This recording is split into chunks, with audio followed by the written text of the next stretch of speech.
polémique ces dernières heures en Espagne, avec autour de Rodrigo. Les médias espagnols ont annoncé qu'il avait refusé de jouer ce week-end, resté sur le banc donc face au Barça. Il a quitté l'entraînement également ce matin.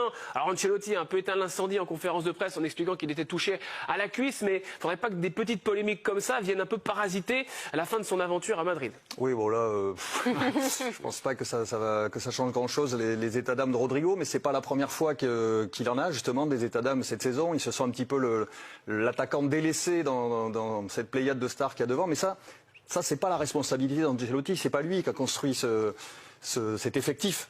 Mais il faut aussi accepter, quand on est dans un très grand club, de ne pas jouer tous les matchs, qu'il faut accepter de partager avec d'autres très grands joueurs, et ça visiblement Rodrigo le vit mal. Après c'est un peu la victime collatérale également de l'arrivée de Kylian Mbappé, forcément, qui a changé pas mal de choses sur ce front devant, et c'est vrai que l'année dernière c'était un peu la star, Rodrigo.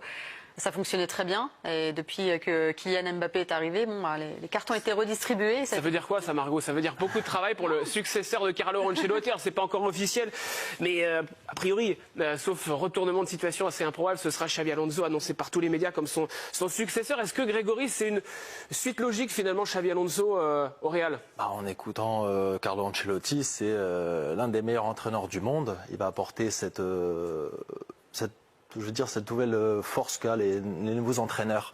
Moi, j'adore son esprit tactique à Xabi Alonso. Il a posé des difficultés en Bundesliga.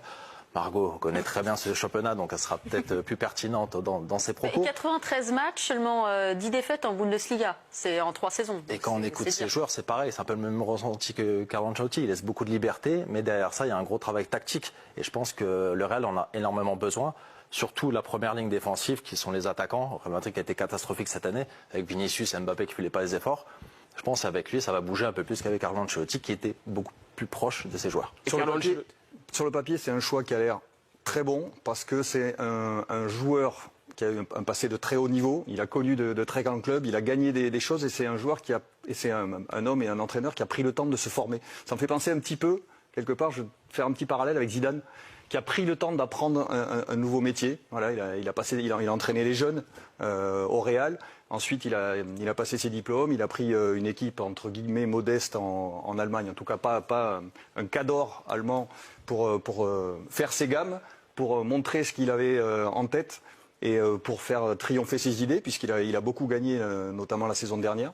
Donc il a pris le temps de se construire, et aujourd'hui, il est mûr pour s'attaquer à un club de cette envergure. Et Carlo Ancelotti voit d'un bon œil l'arrivée de Xabi Alonso, qui est un ancien joueur de Carlo Ancelotti au Real. Come dicevo, io a Xabi Alonso le tengo mucho cariño.